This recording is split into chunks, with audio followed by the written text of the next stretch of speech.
Nhạc sập sình nhạc vui quá vui, tiệc cưới mừng uyên ương sánh đôi, lễ ra mắt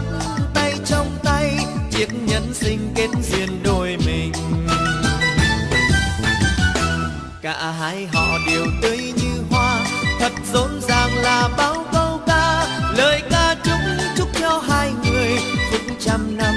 thắm duyên nồng, mãi bên nhau cháu con đầy đà. Rộn tiếng cười người vui quá vui, rượu thơm nồng nào ta uống say, một ly nữa chúc cho duyên tình